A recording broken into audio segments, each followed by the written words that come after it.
जय हिंद। अभी जो लद्दाख में इंडिया और चाइना के सैनिक जो आमने सामने हो गए थे, अभी दोनों पीछे हट गए हैं। चाइना अपनी फोर्स को 2.5 किलोमीटर पीछे बुला लिया है। अब धीरे धीरे चरणबद्ध तरीके से ये जो स्टैंड ऑफ हो गया था, ये धीरे धीरे अब समाप्त होगा और अप्रैल की जो स्थिति थी लद्दाख में, उस पर वापस दोनों देश पहुंच जाएंगे। साथ ही अभी पाकिस्तान ने कराची को पूरी तरह से बिजली काटकर ब्लैकआउट क्यों कर दिया, चलिए पहले समझते हैं कि चाइना यहाँ घुसा क्यों था और वो क्या चेक करना चाहता था लद्दाख में। तो सबसे पहले समझिए कि जो लद्दाख में चाइनीज सोल्जर घुस गए थे, ये बिना अपने गवर्नमेंट के परमिशन के अंदर आ गए थे। ऐसी खबरें आ रही हैं कि इनको गवर्नमेंट से कोई परमिशन नहीं था, चाइना गवर्नमेंट से। यहाँ जो मेजर जनरल रैंक के अधिकारी थे, उनको लगा था हमारी गवर्नमेंट तो सपोर्ट करेगी ही, हम एंट्री मार देते हैं लद्दाख के एरिया में। बाद में उनके गवर्नमेंट को सपोर्ट नहीं मिला, तो अपनी सेना का नाक बचाने के लिए वो लोग इतना लंबा इस स्टैंड को कर दिए। तो पहला तो प्लान था भैया, ये तो आर्मी का उनका अपना प्लान था। दूसरा जो था, जो वो साइकोलॉजिकल भारत पे दबाव बनाना चाहते थे,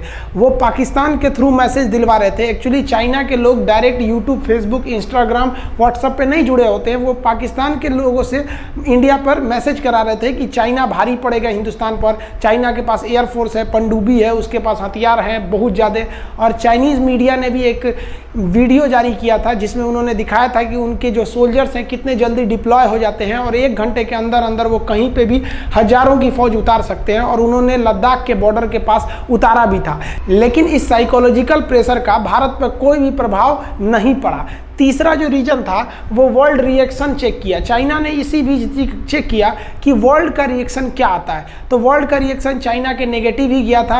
आप देखे होंगे कि रसिया ने साफ बोल दिया कि ना हम चाइना के साथ हैं और ना ही हम इंडिया के साथ हैं, ये दोनों का आपसी मामला है, दोनों मिलजुल कर सुलझाए। और अगर हमको इन दोनों देश में से कोई भी बुलाता है मध्यस्थता यानी मीडिएटर के लिए, तो हम केवल एक निष्पक्ष मध्यस्थता करेंगे, ना ही हम किसी का फेवर में बोलेंगे और ना ही हम किसी के अगेंस्ट में बोलेंगे। तो यहाँ इंटरनेशनल सपोर्ट आप देखेंगे तो वो इंडिया की ओर ज्यादा था। चौथे पॉइंट को देखते हैं तो चाइना इंडिया का प्रिपरेशन को चेक कर रहा था कि इंडिया कितनी तैयार है। तो इंडिया बहुत तैयार था। जैसे जैसे उधर से चाइनीज फौज बढ़ रही थी, हमारे सोल्जर्स को भी इधर से बढ़ा दिया गया, गवर्नमेंट ने बढ़ा दी और आर्मी ने भी वहां पर आईबीजी को तैनात कर दिया। आईबीजी क्या होता है? Integrated battle group. ये वैसे फौजियों का समूह होता है जो एनी टाइम लड़ाई के लिए तैयार रहता है। इनके पास हर इक्विपमेंट, हर तरह के हथियार रहते हैं। इंडिया का भी प्रिपरेशन काफी अच्छा था, जबकि इंडिया अभी कोरोना से बहुत तेजी से जूझ रहा है। पांचवा बात जो चाइना को पता चल गया, हमारी आर्मी का कॉन्फिडेंस। देखिए, जिस दिन ये स्टैंड ऑफ स्टार्ट हुआ था, उसी दिन आर्मी ने चाइना के कई सोल्जर को लतिया के उनके यहाँ वापस भेजा था और उसके बाद हो गया कि भैया तुम वापस जाओ, हम वापस जाए। जब दोनों के बीच ऐसे विवाद हो गए तो इंडियन आर्मी ने भी अपनी फौज को इधर से बढ़ा दिया और चाइनीज आर्मी ने भी बढ़ा दिया। और इंडियन आर्मी चाइना के बातों को मानने से इनकार कर दी कि चाइना कह रहा था कि हम यहाँ तक पेट्रोलिंग करते थे। इंडियन आर्मी ने बहुत सटीक काम किया, उसने सैटेलाइट इमेज निकाल के दिखा दिया चाइना को, देखो हम ये तुम्हारे पिछले कई महीनों का सैटेलाइट इमेज दिखाते हैं, यहाँ कोई चाइनीज बंकर नहीं है और कोई चाइनीज फोर्स नहीं है, ये हमारा एरिया है। हमारे चरवाहे यहाँ तक जाते थे अपने जानवरों को चारागाह में लेकर और हमारी इंडियन आर्मी वहाँ पहुँचती थी पेट्रोलिंग के लिए। यहाँ इंडियन आर्मी सबूतों के आधार पर भी उन पर भारी पड़ गई और तैयार भी इंडियन आर्मी पहले से थी। अब छठवां समझते हैं, चाइना ने इंडिया का पॉलिटिकल कॉन्फिडेंस भी देख लिया। एक्चुअली इंडिया में जो अभी सरकार है वो पूर्ण बहुमत की सरकार है, इसे गठबंधन टूटने का कोई खतरा नहीं, इसलिए फुली कॉन्फिडेंस है।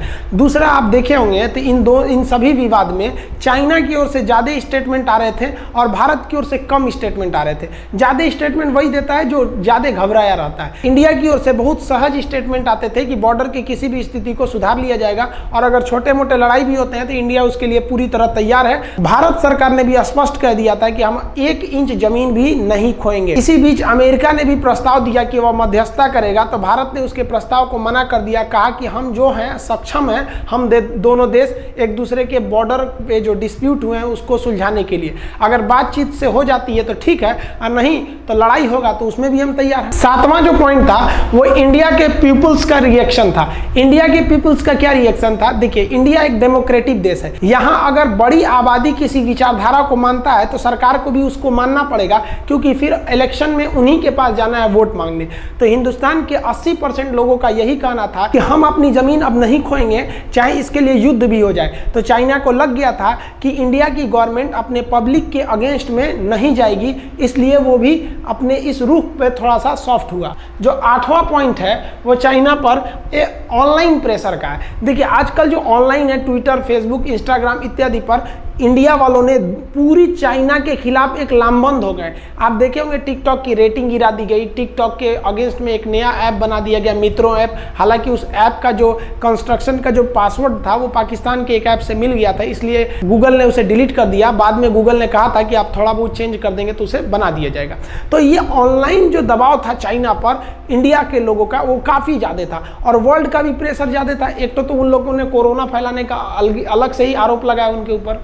चाइना को जो सबसे बड़ा घाटा लगता वो इंडियन मार्केट का लगता। अगर चाइना यहाँ थोड़ा मोड़ा भी लड़ाई करता तो इंडिया के लोग राष्ट्रीयता के नाम पर चाइना के हर एक चीज़ का बाइकआउट कर देते, और वो बाइकआउट करना चालू भी कर चुके थे। चाहे वो चाइनीज़ ऐप का हो या फिर ज़्यादातर चाइनीज़ सामानों का हो, वो बाइकआउट करना चालू कर चुके थे। यहाँ अगर थोड़ा सा भी लड़ाई होता तो जीतता कौन ये तो कंफर्म नहीं था, वो तो बाद में पता चलेगा कि कौन जीतेगा। लेकिन एक बात तो कंफर्म था कि चाइना के लिए इंडिया के मार्केट को क्लोज कर दिया जाता। यहाँ के लोग जो थे वो चाइनीज सामानों का बाइकआउट कर। और चाइना जो सबसे बड़ा कारण था इस जो विवाद का, उसके पीछे हमारे हिसाब से सबसे बड़ा कारण, जो 10वां कारण था, वो कोरोना था। चाइना पर हमेशा इस बात का आरोप लगते आया है कि चाइना जो है वो कोरोना को फैलाया है, उसके वुहान से ही ये लीक हुआ है। चाइना इस खबर को भटकाने के लिए इस बॉर्डर डिस्प्यूट को बड़ा लंबा करते गया ताकि दुनिया का ध्यान इस कोरोना वायरस से भटक जाए। अब जब चाइना जो था, अब ये जब मैटर अब लगभग सुलझने पर है,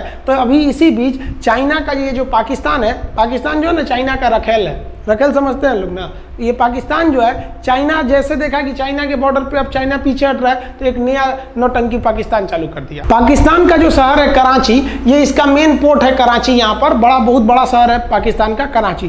कराची के आसपास में और इधर एक अफवाह फैल गई कि भारत हमला कर दिया है। कश्मीर के एरिया से, राजस्थान के एरिया से और गुजरात के एरिया से इंडिया ने पाकिस्तान के ऊपर हमला कर दिया है। ये खबर पाकिस्तान में आग की तरह फैल गई। उन लोग को याद आने लगा कि भारत ने कैसे अपना एयर स्ट्राइक किया था, उनके F-16 विमान को मार के गिराया था। तो उन लोग को लगा कि भैया फिर घुस गया, तब क्या करेंगे हम यहाँ पे। अब इनको अपने कराची को बचाना बहुत ज़्यादा जरूरी था, तो इन लोगों ने कराची को बचाने के लिए F-16 विमानों को अपने हवा में उड़ा दिया कि भैया खोज तो कहाँ से घुसे हैं सब इंडियन सब, नहीं तो फिर ये सब परख गया है, सब मार के चल जाएगा, सब फिर बार बार मार के चल जा रहा है सभी सब। तो पाकिस्तानी एयरफोर्स का F-16 विमान हवा में उड़ने लगा कराची में, और कराची को बचाना उन लोग के लिए बहुत जरूरी था। उनको लगा कि वो कराची को नहीं बचा पाएंगे। तो पाकिस्तान का शहर कराची काफी खूबसूरत शहर है। जिस तरह भारत के लिए मुंबई है, उस तरह पाकिस्तान के लिए कराची है, उनका इकोनॉमिक कमर्शियल सिटी है वो।